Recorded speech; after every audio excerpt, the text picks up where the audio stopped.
Hello friends, स्वागत है आपका अपने यूट्यूब चैनल स्टडी 99 तक पर। यदि आप चैनल को फर्स्ट टाइम विजिट कर रहे हैं तो चैनल को सब्सक्राइब करें, साथ ही बेल आइकन दबाएं। चलिए फ्रेंड्स, आप लोगों को जानकारी कि हम लोग कर रहे थे बीए सेकेंड ईयर 2022 के लिए शिक्षा शास्त्र। क्या कर रहे थे? शिक्षा शास्त्र, यानी कि एजुकेशन। एजुकेशन पेपर फर्स्ट है ये आपका। कौन सा पेपर फर्स्ट है ये आपका?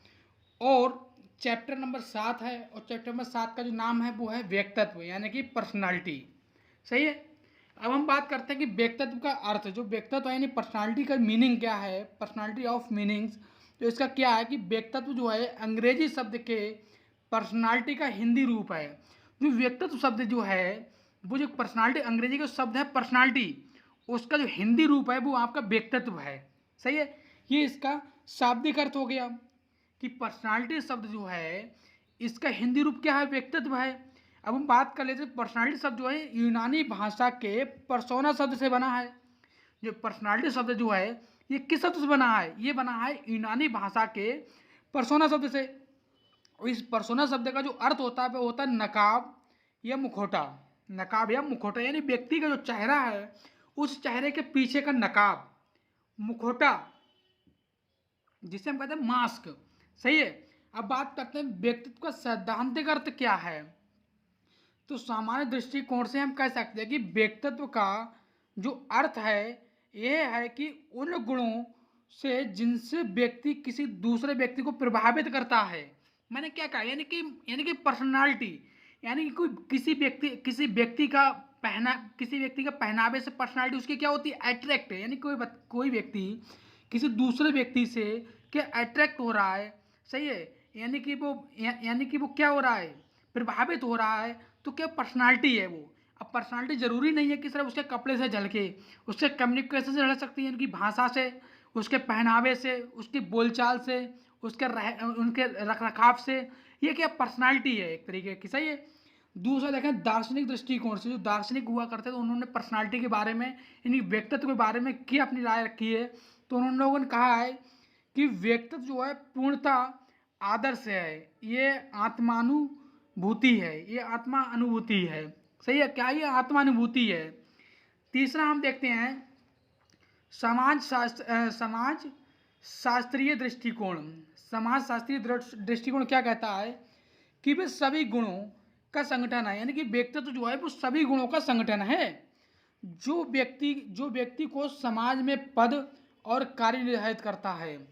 यानी कि जो व्यक्ति है उसके सभी गुणों का संगठन है व्यक्तित्व। जो व्यक्ति को समाज के अंदर उसका जो पद है, उस वो जो कार्य करता है उसको निर्धारित करता है, क्या पर्सनालिटी है। सही है। यानी समाजशास्त्रियों के अकॉर्डिंग। अब बात करते हैं मनोवैज्ञानिक के अनुसार, मनोवैज्ञानिक दृष्टिकोण से पर्सनालिटी क्या है। तो व्यक्तित्व वंशानुक्रम तथा वातावरण से संबंधित होता है। यानी कभी कभी ऐसा होता है कि जो व्यक्ति का जो व्यक्तित्व यानी व्यक्ति की जो पर्सनालिटी होती है, व्यक्तित्व यानी कि पर्सनालिटी व्यक्ति का जो व्यक्तित्व होता है यानी पर्सनालिटी जो होती है वो कभी कभी वंशानुक्रम भी होती है। माँ बाप के जो जीन्स होते हैं उससे भी पर्सनालिटी होती है। और कभी कभी व्यक्ति का जो पर्सनालिटी होती है वातावरण में, जिस प्रकार के वातावरण में रहता है, जैसे व्यक्ति के साथ रहता है वैसी उसकी पर्सनालिटी हो जाती है, वैसे उसका व्यक्तित्व हो जाता है। समझ गए आप लोग? तो व्यक्तित्व के लिए वंशानुक्रम तथा वातावरण बहुत ही ज़्यादा महत्वपूर्ण है और संबंधित होता है। समझिए आप लोग।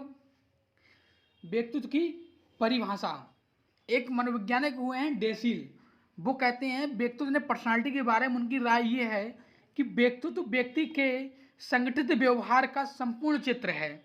यानी जो व्यक्ति जो है उसके व्यक्तित्व जो है यानी उसका संगठित व्यवहार है, उसका संगठित व्यवहार है वो उसके मस्तिष्क के संपूर्ण चित्र है। यानी उसका उसका जो व्यवहार है, उसके व्यवहारों का संगठित रूप जो है वो उसका संपूर्ण चित्र क्या पर्सनालिटी है।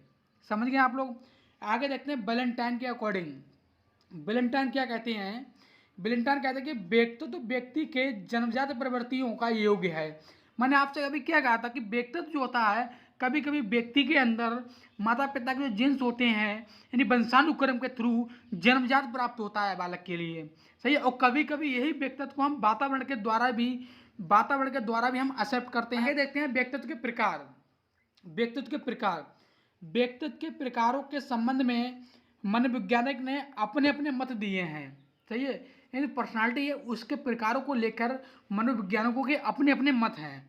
सही, इसीलिए व्यक्तित्व के प्रकारों का कोई एक रूप वर्गीकृत करना कठिन होगा। यानी कि जो जितने मनोवैज्ञानिक हैं, हर मनोवैज्ञानिक ने व्यक्तित्व यानी पर्सनालिटी के जो प्रकार हैं वो उसमें अपने अपने मत हैं, अपने अपने विचार हैं। तो इसीलिए हम व्यक्तित्व के बारे में एक राय रखना बहुत कठिन है। फिर भी कुछ मनोवैज्ञानिकों ने व्यक्तित्व के प्रकार को निम्न प्रकार बताया। चलिए हम देखते हैं। जैसे थॉर्नडाइक कहता है, थॉर्नडाइक के अनुसार जो व्यक्तित्व है मात्र 3 प्रकार का है। कौन कौन सा? सूक्ष्म विचारक, प्रत्यय विचारक और स्थूल विचारक। सही है। ऐसे मनोवैज्ञानिक हुए यंग, उनके अनुसार जो है जो व्यक्तित्व है उनको भी मात्र 3 प्रकार का बताया गया है। कौन कौन सा? उनने बहुमुखी व्यक्तित्व, अंतर्मुखी व्यक्तित्व और उभयमुखी व्यक्तित्व। कि बहिर्मुखी व्यक्तित्व कौन से होते हैं? तो जैसे हम कहते हैं कि इस प्रकार के जो व्यक्ति जो होते हैं उनके अंदर व्यक्तित्व वाले व्यक्ति अधिक बोलने वाले होते हैं। जो बहिर्मुखी व्यक्तित्व होते क्या होते हैं? वह व्यक्ति अधिक बोलने वाले होते हैं, संकोच नहीं करते हैं किसी बात को बोलने में, व्यवहार कुशल होते हैं। क्या होते हैं? व्यवहार कुशल होते हैं, भावना प्रधान भी होते हैं, दूसरे की भावनाओं की कदर भी करते हैं, यथार्थवादी भी होते हैं, समाजवादी भी होते हैं, शीघ्र निर्णय लेने वाले होते हैं। यानी कि जो बहिर्मुखी व्यक्तित्व हैं इस प्रकार के व्यक्ति होते क्या होते हैं? कभी कभी अधिक बोलने वाले भी होते हैं। ये जो होते हैं निर्णय को क्या करते हैं? शीघ्र ले लेते हैं, दूसरे की भावनाओं की कदर करते हैं ये लोग। सही है। व्यवहार कुशलता होती है इन लोगों, व्यवहारवादी ये लोग होते हैं, व्यवहार करना अच्छा होते हैं, बोलने में संकोच नहीं करते किसी बात को लेकर। सही है। और ये यथार्थवादी भी होते हैं।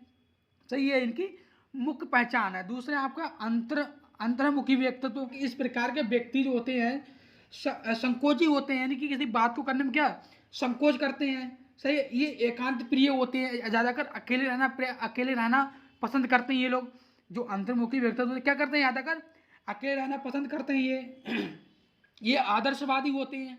ऐसे व्यक्ति प्रत्येक काम का निर्णय देर से लेते हैं। जो अंतर्मुखी व्यक्तित्व होते हैं ये क्या करते हैं? किसी काम को करने के लिए निर्णय क्या करते हैं? देर से निर्णय लेते हैं ये लोग। उभयमुखी व्यक्तित्व, इसमें कुछ व्यक्ति ऐसे होते हैं निर्णय एकदम तुरंत ले लेते हैं और कुछ व्यक्ति ऐसे निर्णय तुरंत नहीं ले पाते हैं। यानी उभयमुखी व्यक्तित्व वाले व्यक्ति वह होते हैं जिनमें बहिर्मुखी और अंतर्मुखी व्यक्तित्व के जो गुण होते हैं वो ये इसमें दोनों गुण पाए जाएं तो कौन सा होगा? वो है तो वह आपको उभयमुखी व्यक्ति कहलाएगा। आगे है हमारा व्यक्तित्व के शील गुण। कौन कौन से? देखो, शारीरिक गुण होता है, सही है, मानसिक गुण होता है, सामाजिक गुण होता है, शक्तिशाली गुण होते हैं। ये क्या? ये सभी के सभी व्यक्तित्व के शील गुण हैं। सही है। देखो यहाँ पर मैं आपके लिए इतना टाइम मतलब वीडियो बहुत लंबी हो जाएगी इसलिए आपको शॉर्ट में करा रहा हूँ। जो मैं आपको यहाँ पर हेडिंग दिखा रहा हूँ आपको ये हेडिंग बना के लिखनी है। सही है। आप लिख सकते हैं कि व्यक्तित्व जो होता है पर्सनालिटी, यानी पर्सनालिटी जो होती है उसका शारीरिक गुण क्या होता है, यानी उसका शारीरिक गुण क्या होता है। जैसे मान लो एक अच्छा अपना मतलब शरीर का ढांचा अच्छा होना चाहिए, पर्सनालिटी से कहते हैं बॉडी शॉडी से, ये शारीरिक गुण है। ये मानसिक गुण, यानी कि व्यक्ति मानसिक जो गुण है वो अच्छे होने चाहिए, मान लो अच्छे सोच सके, वो अच्छा बोल सके। सामाजिक गुण, समाज में उठ बैठ सके, समाज में व्यक्ति का एक दूसरे का क्या आदर करना। सही है।